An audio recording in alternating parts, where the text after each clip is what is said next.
सभी बच्चों को मेरा नमस्कार। बच्चों, मैंने आपसे वादा किया था कि मैं आपके लिए जो ज्योग्राफी की क्लास 6 से 12 तक की जितनी भी एनसीईआरटी की बुक्स हैं, उनके सबके वीडियोस बना के आपको दूंगा। वादा तो बहुत पहले था, 15 अगस्त को किया था, लेकिन आप जानते हैं कि क्लासेस में बहुत ज़्यादा बिजी था, घर में बहुत ज़्यादा बिजी था। इस वजह से मैं वो वादा अभी तक स्टार्ट नहीं कर पाया था, लेकिन वो दिन आज आ चुका है। और आपके लिए अब मैं आज से कंटिन्यू हर दिन एक या दो वीडियो बनाऊंगा। किस चीज पर? क्लास 6 से 12 तक की जितनी भी ज्योग्राफी की एनसीईआरटीज हैं, जितनी भी एनसीईआरटी बुक हैं, क्योंकि उनमें सारी की सारी ज्योग्राफी कवर होती है, पूरी भूगोल उसमें कवर हो जाती है। तो मैं चाहता हूं कि आपको ना तो कभी भूगोल की कोई एनसीईआरटी बुक खरीदने की जरूरत पड़े और ना उनको कभी पढ़ने की नौबत आपके ऊपर आए। ये जिम्मेदारी मैं ले लेता हूं और आपके लिए ये सारा काम मैं कर देता हूं। बस आपको इन वीडियोस को देखना है और जब भी आपको रिवीजन करना हो तो आपको 8-10 किताबें उठाकर उनका बोझ अपने सीने पे नहीं रखना, अपने सिर पे नहीं रखना, बल्कि छोटे छोटे वीडियोस के फॉर्म में आप हर एक टॉपिक वाइज, जैसे मैंने आज पहला टॉपिक लिया है क्लास 6 से जो एनसीईआरटी है ज्योग्राफी की, उसका टॉपिक 1 है। इसका नाम आप यहां पढ़ सकते हैं, the earth in the solar system, यानी सौर मंडल में पृथ्वी। तो चलिए, ये वीडियोस जो होंगे मैं बिल्कुल बुक्स के साथ पढ़ाऊंगा आपको, जो एनसीईआरटी बुक्स होंगी, और उनमें जो मेन मेन शब्द हैं, जो मेन मेन वर्ड होते हैं, उनको हाईलाइट करके मैं एक्सप्लेन कर दूंगा। क्योंकि पूरा चैप्टर पढ़ के और आपको बताना वो तो वही बात हो जाएगी जैसे आप बुक पढ़ रहे हैं और उतना ही टाइम खराब होगा। तो कम से कम टाइम में सारी बुक्स के सारे वीडियोस आपके लिए ला रहा हूं मैं। ये पहला वीडियो है, हर दिन एक या दो वीडियो आपके लिए आते रहेंगे। तो जल्द ही मैं विद इन 1 मंथ, एक महीने से पहले मैं सारी बुक्स का वीडियो आपके लिए बना दूंगा। तो चलिए चलते हैं, स्टार्ट करते हैं आज की वीडियो को बिना टाइम गवाए। आइए, यहां देखो बेटा, ये टॉपिक का नाम है, जब आप बुक में पढ़ेंगे तो आपको ये टॉपिक कुछ ऐसा ही नजर आएगा, सौर मंडल में पृथ्वी। इंग्लिश में भी देखेंगे तो इस टॉपिक का ऐसा ही नाम होगा, the earth in the solar system. अब देखो, सोलर सिस्टम, यहां पर जो वर्ड यूज किया गया है, सोलर सिस्टम का मतलब क्या है बेटा? सोलर सिस्टम का सिंपल सा मतलब है, जो सन होता है यानी सूर्य है, जो केंद्र में है, और बाकी हमारे जो 8 ग्रह हैं, आजकल प्लूटो तो ग्रह है नहीं, उस पर चर्चा कर लेंगे बाद में कभी। तो जो 8 प्लेनेट्स हैं और सन उसके सेंटर में है, जो इसके चारों तरफ चक्कर लगाते हैं, और इनके जो उपग्रह हैं, सैटेलाइट हैं, उन सबको मिलाकर हम कहते हैं सौर मंडल। अब इसमें हमारी पृथ्वी कहाँ है? तो बेटा, हमारी पृथ्वी जो है सन से तीसरे नंबर पर आती है। सबसे पहले आता है बुध यानी मरकरी, दूसरे नंबर पर आता है ये कहाँ चला गया, शुक्र, यहाँ अंदर की तरफ है, वीनस, और थर्ड नंबर पर है अर्थ। चौथे नंबर पर आता है मार्स यानी मंगल, और नंबर 5 पर आता है जुपिटर बृहस्पति, और 6 नंबर पर आता है ये सैटर्न, और फिर आता है यूरेनस, और फिर आता है नेपच्यून। प्लूटो, जैसा कि मैंने कहा कि अब वो प्लेनेट नहीं रहा, वो ग्रह नहीं रहा है। ऐसी ही फोटो आप यहां पर इंग्लिश और हिंदी दोनों में देख सकते हैं। चलिए, कुछ क्रक्स को देखते हैं, कुछ खास बातों को देखते हैं कि इसमें कौन कौन सी खास बातें हैं। बेटा, यहाँ पहले पैराग्राफ में कुछ बहुत ज्यादा बातें नहीं की गई हैं, केवल इतना कहा गया है कि जैसे ही सन सेट होता है, सूर्य अस्त होता है, तो हमें आसमान में कई सारे तारे दिखाई देना शुरू कर देते हैं, टिमटिमाते हुए तारे दिखते हैं। उनको हम सेलेस्टियल बॉडीज कहते हैं, यानी आकाशीय पिंड। पहले वो कुछ संख्या में दिखाई देते हैं और फिर बहुत सारे। इसका कारण ये है कि वो स्टार्स, जो तारे हैं, वो तो हमेशा ही आसमान में होते हैं, लेकिन रात के वक्त हमें इसलिए दिखाई देते हैं क्योंकि रात में सूर्य नहीं होता। क्योंकि डे टाइम में सन लाइट बहुत ज्यादा होती है, तो बहुत ज्यादा लाइट के सामने जब छोटी सी लाइट होती है वो दिखाई नहीं देती। जैसे रात के समय हमें दूर जला हुआ दीपक, छोटा सा जो होता है, कैंडल जो होती है, वो हमें दिखाई देती है। और रात के दिन के समय अगर वो थोड़ी भी दूर रखी हुई हो तो सनलाइट इतनी ज्यादा होती है, हमें दिखाई नहीं देती। रात के आसमान में यहाँ पर मून का जिक्र भी किया गया कि हमें चंद्रमा भी दिखाई देता है। और चंद्रमा हमें कभी पूरा दिखाई देता है, जिसको हम फुल मून या पूर्णिमा कहते हैं, और कभी कभी वो बिल्कुल ही गायब हो जाता है, जिसे हम कहते हैं न्यू मून या अमावस्या। हिंदी में भी ऐसे ही शब्द यूज किए गए हैं।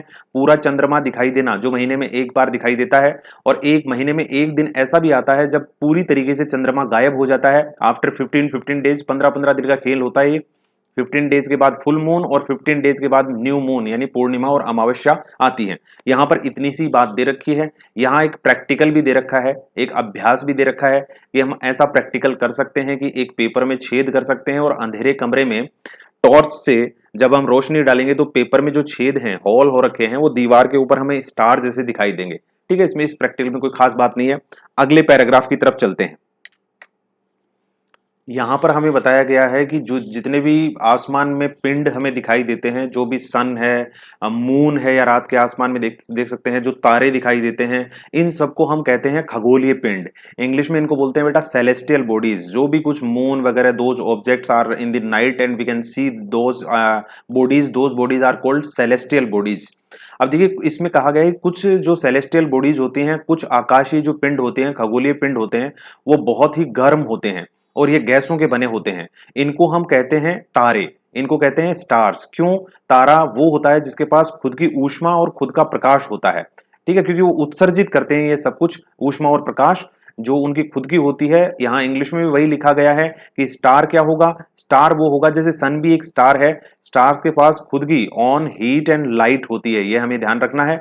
और ये सारे के सारे स्टार्स जो होते हैं वो सबसे बड़ी बॉडीज होते हैं। मान लो रात में जो छोटे दिखाई देते हैं स्टार्स, उनकी हीट हमें फील नहीं होती क्योंकि वो बहुत ज्यादा दूर हैं। ये हमें यही दिखाने की कोशिश की गई है कि रात में जो दिखाई देते हैं स्टार वो बहुत छोटे दिखाई देते हैं। इसका कारण ये है उनमें से कुछ स्टार तो सूर्य से भी बड़े हो सकते हैं, लेकिन वो बहुत ज्यादा दूर होने की वजह से ना तो वो बड़े दिखाई देते हैं और ना उनकी हीट हम तक पहुंचती है। इतना ही इस पैराग्राफ में कहा गया है। चलिए अगले पैराग्राफ में चलते हैं। बेटा यहां पर एक और खास बात बताई गई है, कॉन्स्टलेशन। ये शब्द जो होती है इसको हिंदी में कहते हैं नक्षत्र मंडल। नक्षत्र मंडल का मतलब होता है तारों का एक खास ग्रुप, यानी तारों का एक खास अगर समूह है तो उसको बोलते हैं नक्षत्र मंडल। ऐसे ही दो नक्षत्र मंडल या फिर दो कॉन्स्टलेशन के यहाँ पर नाम दिए गए हैं। एक का नाम है यहाँ पर अर्सा मेजर और दूसरे का नाम है बिग बियर। अब अर्सा मेजर में ही जो अर्सा मेजर नक्षत्र मंडल है, इसी का एक भाग है सप्तऋषि मंडल। सप्तऋषि, तो सप्तऋषि में 7 तारों का एक समूह है। आप यहां देख सकते हैं, यहां जो डायग्राम दे रखा है उसमें 7 स्टार्स दे रखे हैं, 1 2 3 4 5 6 7। अगर ऐसा एक ग्रुप आप देखें, इस तरीके से बना हुआ एक तारों का ग्रुप आप कभी देखने को आपको मिले आसमान में, तो समझ जाओ कि वो है सप्तऋषि मंडल। और किसका भाग है? वो अर्सा मेजर एक नक्षत्र मंडल यानी ग्रुप ऑफ स्टार्स का भाग है। अब इस सप्तऋषि मंडल के अगर इन दोनों तारों को, इन दोनों स्टार्स के सामने हम खड़े होकर देखें तो बिल्कुल सामने हमें एक पॉइंटेड स्टार दिखाई देगा। उसी को हम बोलते हैं ध्रुव तारा या पोल स्टार। बेटा याद रखना, पोल स्टार। और ये पोल स्टार कहां होगा? ध्रुव तारा कहां पर होगा? इंग्लिश वाले में भी ऐसा ही दे रखा होगा, नॉर्थ पोल के ऊपर होता है ये पोल स्टार। अब इससे हमें सारी डायरेक्शंस पता चल जाती हैं। अगर हम इस सप्तऋषि मंडल को देखें तो हम अगर इसके इन दोनों तारों के साथ में बिल्कुल सीधी लाइन बना के देखें तो हमें पोल स्टार दिखाई देगा। उससे हमें पता चल जाएगा कि नॉर्थ साइड इस तरफ है, उत्तर इस तरफ है। अगर उत्तर की तरफ हम फेस करके बैठे हैं, नॉर्थ की तरफ अगर हमारा चेहरा है, खड़े हैं, तो रात की अंधेरी रात में हम ईस्ट को भी जान जाएंगे कि ईस्ट हमारे राइट हैंड साइड पे है, यानी इधर ईस्ट होगा पूर्व, और लेफ्ट हैंड साइड पर यानी पश्चिम होगा, वेस्ट हैंड साइड जो होगी वो हमारे लेफ्ट हैंड साइड पर होगी। तो अंधेरी रात में हमें दिशा भ्रम ना हो जाए। दिशा हम जान सकते हैं अगर आसमान खुला है, वहां पर अंधेरी रात नहीं है, मतलब क्लाउडी नाइट नहीं है और अंधेरी रात है, उसमें मून भी नहीं है, तो भी हम दिशाओं का ज्ञान कर सकते हैं इससे। तो इसको भी याद रखना सप्तऋषि मंडल को। और इसमें अर्सा मेजर और बिग बियर यानी इनके जो नाम है इसी का भाग है सप्तऋषि मंडल। चलिए अगले अगले डायग्राम की तरफ चलते हैं बेटा। तो इसमें यहां पर अगले पैराग्राफ में थोड़ी सी डिटेल दे रखी है प्लेनेट के बारे में, ग्रह के बारे में। तो यहां हमें क्या जानना है? ग्रह कुछ नहीं है, ग्रह वो है, प्लेनेट वो चीज है जो कि एक सन के चारों तरफ चक्कर लगा रहा है। जैसे हमारी अर्थ अपने आप में एक प्लेनेट है, एक ग्रह है, और अर्थ जो है सन के चारों तरफ चक्कर लगा रही है। बस यहां पर यह बात याद रखनी है कि किसी भी प्लेनेट के पास, किसी भी ग्रह के पास खुद का प्रकाश नहीं होता, कोई ऊष्मा नहीं होती। जो भी वो चमकते हैं तो वो सन की लाइट की वजह से ही चमकते हैं, ठीक है। अब ये प्लेनेट वर्ड कहां से आया, यहां एक क्वेश्चन बन सकता है। तो ये जो प्लेनेट वर्ड है, ग्रह जो शब्द है, वो आया है ग्रीक लैंग्वेज के वर्ड प्लेनेटाई से। यहां पर हिंदी में भी वही लिखा हुआ है कि ग्रीक भाषा का शब्द होता है प्लेनेटाई, और प्लेनेटाई का मतलब होता है परिभ्रमक, यानी किसी का चक्कर लगाने वाला, चारों ओर घूमने वाला। यहां पर इंग्लिश में भी वही लिखा हुआ है कि प्लेनेटाई का मतलब होता है ग्रीक लैंग्वेज में wanderer. Wanderer means someone who is revolving around some other body, किसी दूसरे के चारों तरफ चक्कर लगाने वाला। यहां पर प्लैनेट्स के बारे में एक खास बात दे रखी है कि हमारे प्लैनेट्स में 3 प्लैनेट ऐसे हैं, जुपिटर, सैटर्न और यूरेनस, जिनके पास छल्ले हैं। अब ये जो छल्ले होते हैं, ये रिंग जो होती हैं, ये बनी होती हैं, कह सकते हैं कि हम रॉक्स की बनी हुई हो सकती हैं, गैसेस की बनी हुई हो सकती हैं। ठीक है बेटा। तो इन 3 प्लैनेट्स के बारे में याद रखना कि जुपिटर, सैटर्न और यूरेनस जो होते हैं उनके पास रिंग है। अब वो रिंग हमें नॉर्मली दिखाई नहीं दे सकती, हमें बहुत ज्यादा पावरफुल टेलीस्कोप यूज करना पड़ेगा, दूरदर्शी यूज करनी पड़ेगी, तभी हम उस रिंग को देख सकते हैं। आइए अगले पैराग्राफ में चलते हैं। यहां पर देखो बच्चों, ये पूरे जो सोलर सिस्टम है इसकी पूरा एक फोटो दे रखा है एनसीईआरटी बुक में, जिसमें एक तो सीक्वेंस दे रखा है कि सन से दूर जाते वक्त, सूर्य से दूर जाएं तो ग्रहों का क्रम कौन सा है। तो आप यहां देख सकते हैं मरकरी सबसे नजदीक है, ठीक है, और मरकरी के बाद में यहां पर ये है वीनस है, और यहां पर इनका जो दे रखा है वो टाइम दे रखा है कि ये कितने टाइम में ये सब सन का रेवोल्यूशन करते हैं, या डिस्टेंस दे रखी है, शायद ये डिस्टेंस है, हाँ। तो वो दे रखी है और क्रम दे रखा है। देखो पहले 4 जो प्लेनेट हैं, पहले 4 जो ग्रह हैं, उनके बाद के बाकी जो 4 ग्रह हैं, उनके बीच में आप यहां लिखा हुआ देख सकते हैं क्षुद्र ग्रहों की पट्टी। क्षुद्र ग्रह का मतलब होता है बेटा एस्टेरॉइड्स। अब ये जो एस्टेरॉइड्स हैं वो करोड़ों की संख्या में हैं, लाखों की संख्या में हैं, और ये भी सूर्य के चारों तरफ चक्कर लगाते हैं। बहुत बार परीक्षाओं में प्रश्न आते हैं कि जो एस्टेरॉइड्स होते हैं वो कौन से 2 ग्रहों के बीच में है। तो याद रखो वो मार्स और जुपिटर के बीच में है। हिंदी में भी आप देखेंगे तो मंगल और बृहस्पति के बीच में, यहां मंगल है और यहां बृहस्पति है, और इन दोनों के बीच में है क्षुद्र ग्रहों की पट्टी। और यहां फिर क्रम में देखते देखते देखो ये जो लास्ट वाले 4 प्लेनेट हैं ये सब गैस के बने हुए हैं। जो अंतिम 4 प्लेनेट हैं जुपिटर, बृहस्पति, यूरेनस, सैटर्न और नेपच्यून, ये यूरेनस और नेपच्यून, ये जो हैं ये चारों के चारों गैस के बने हुए हैं। और पहले जो 4 प्लेनेट हैं वो हैं पत्थर के बने हुए, रॉक्स के बने हुए। इनको हम इनर प्लेनेट्स बोलते हैं। पहले 4 प्लेनेट्स को इनर प्लेनेट बोलते हैं, आंतरिक ग्रह, और बाकी 4 को बोलते हैं आउटर प्लेनेट्स, क्योंकि ये एस्टेरॉइड्स बेल्ट यानी जो क्षुद्र ग्रहों की पट्टी है इसके बाहर हैं। इसके अलावा इनको हम टेरेस्ट्रियल प्लेनेट बोलते हैं, आंतरिक ग्रहों को, और इनको बोलते हैं जोवियन प्लेनेट। जोवियन का मतलब जुपिटर जैसा होना, और टेरेस्ट्रियल यानी पार्थिव होना, पृथ्वी जैसा होना, लाइक द अर्थ। ठीक है, इतना सा हमें यहां ध्यान रखना है। और भी कई सारे फैक्ट यहां दे रखे हैं, उनको हम अभी बहुत ज्यादा कंसीडर नहीं करेंगे। इसके लिए मैंने मेरे ही चैनल के, इसी चैनल के ऊपर एक सोलर सिस्टम पे पूरा वीडियो बना रखा है। तो बाकी डिटेल्स के लिए आप वो वीडियो देख लीजिए, क्योंकि ये वीडियो फिर बहुत ज्यादा लंबा हो जाएगा। चलिए आगे बढ़ते हैं। अगले पैराग्राफ के अंदर थोड़ी सी बात की गई है सन के बारे में। एक तो जो सन वर्ड है ये आया है सोल वर्ड से, जो कि रोमन मिथोलॉजी में है, यानी जो रोमन पौराणिक कथाएं हैं उनके अंदर सोल वर्ड से आया है, जिसका मतलब होता है सूर्य देवता, सन गॉड। और सोर का मतलब होता है, सोलर का मतलब होता है सन से रिलेटेड होना, यानी सूर्य से जो भी संबंधित है उसका मतलब होता है सोलर। ओके, और यहां पर सन के बारे में थोड़ी सी चीज और बताई गई है कि पूरे सोलर सिस्टम का जो अल्टीमेट सोर्स है हीट और लाइट का, वो सन है। यानी सूर्य से ही सभी ग्रहों को, उपग्रहों को ऊर्जा मिलती है। यानी किसी भी ग्रह, उपग्रह के बाद कोई ऊर्जा नहीं है, इनसे मिलती है। और ये जो डिस्टेंस दे रखी है सूर्य और पृथ्वी की, वो होती है 15 मिलियन किलोमीटर, या फिर 150 मिलियन किलोमीटर, या 15 करोड़ किलोमीटर। बेटा ध्यान रखना, 150 मिलियन किलोमीटर अवे है हमारी अर्थ सन से, या फिर कह सकते हैं कि 15 करोड़ किलोमीटर दूर है। और इस 15 करोड़ किलोमीटर जो लैंग्वेज है, वो है डिस्टेंस है, इसको हम एक खगोलीय इकाई भी बोलते हैं। तो ये शब्द भी याद रखना, एक खगोलीय इकाई, यानी 1 एस्ट्रोनॉमिकल यूनिट, 1 एस्ट्रोनॉमिकल यूनिट। और इससे हम डिस्टेंस भी मेजर करते हैं, कि एस्ट्रोनॉमिकल जो यूनिट होती है उससे हम बेटा डिस्टेंस भी मेजर करते हैं। तो वो सन और अर्थ के बीच की डिस्टेंस की बात की गई है। आइए अगले पैराग्राफ की तरफ नजर दौड़ाते हैं। यहां एक साइड में कॉलम दे रखा है जिसमें हमें ज्योग्राफी वर्ड के बारे में दे रखा है। तो बेटा हमें 2 चीजें ध्यान रखनी है यहां पर। एक तो ये ध्यान रखनी है कि ये जो ज्योग्राफी शब्द है ये तो अपने आप में इंग्लिश लैंग्वेज का वर्ड है। ज्योग्राफी तो अपने आप में इंग्लिश लैंग्वेज का वर्ड है, लेकिन ये जो वर्ड बना है, ये जो शब्द बना है, ये ग्रीक लैंग्वेज के 2 शब्दों से बना है।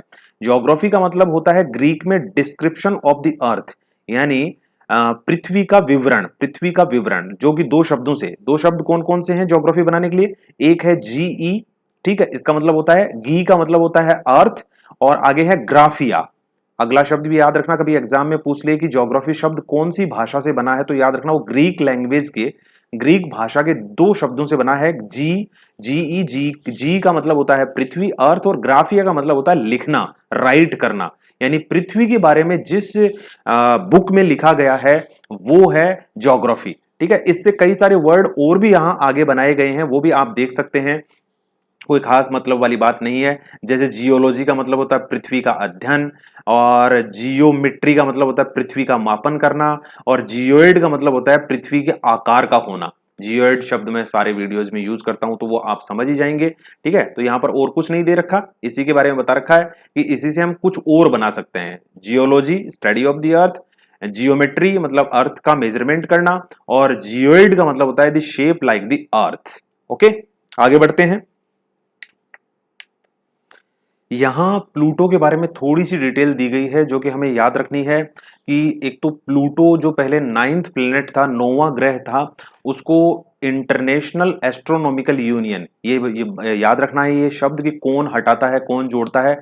तो अंतरराष्ट्रीय खगोलीय संगठन जो है, इसकी मीटिंग हुई थी प्राग सिटी के अंदर, जो कि चेक रिपब्लिक की कैपिटल है, प्राग सिटी, 2006 के अंदर। और उसके अंदर प्लूटो को प्लैनेट्स की कैटेगरी से बाहर निकाल दिया गया, प्लूटो को अब एक बोना ग्रह, छोटा ग्रह में शामिल कर दिया गया। तो ये चीजें हमें याद रखनी है कि 2006 में, वो भी डे भी अगर आप याद रखने चाहें तो 24 अगस्त था, वो 24 अगस्त 2006 दिन था। और इंटरनेशनल एस्ट्रोनॉमिकल यूनियन ने, जैसे सीरस एक छोटा ग्रह है, बोना ग्रह है, ड्वार्फ प्लेनेट है, यूबी 313 एक छोटा ग्रह है, उनके रूप में इसको मान लिया गया।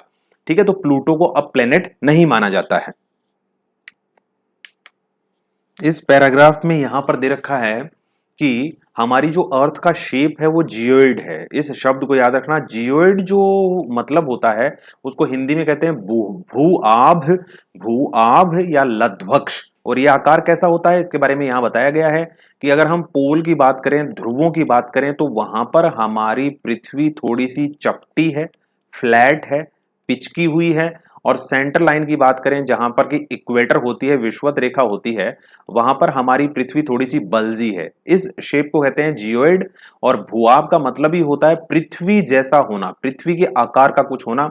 और अर्थ के बारे में यहाँ कुछ और बातें लिखी हुई हैं कि अर्थ एक अल्टीमेट प्लेनेट है, एक मस्त प्लेनेट है, अच्छा वाला प्लेनेट है। केवल अर्थ के ऊपर ही जीवन संभव है, क्योंकि यहाँ टेम्परेचर जितना चाहिए जीवन के लिए उतना है। बाकी सब प्लैनेट्स पर, बाकी सब ग्रहों पर या तो जो है वो टेम्परेचर बहुत ज्यादा है या टेम्परेचर बहुत कम है। पृथ्वी ही एक ऐसा ग्रह है जिसके ऊपर ऑक्सीजन है, जिससे हम सांस ले सकते हैं और जिंदा रह सकते हैं। तो सोलर सिस्टम में केवल अर्थ ही ऐसा प्लेनेट है जिसको जिसके ऊपर जीवन है। आगे लिखा गया है कि हमारी अर्थ को हम ब्लू प्लेनेट कहते हैं, नीला ग्रह कहते हैं। ऐसा कहने का कारण है लगभग 75%, यानी कह सकते हैं कि 66% के आसपास, 70% यानी 71% है बल्कि, तो 71% के आसपास हमारी पृथ्वी पर पानी भरा हुआ है।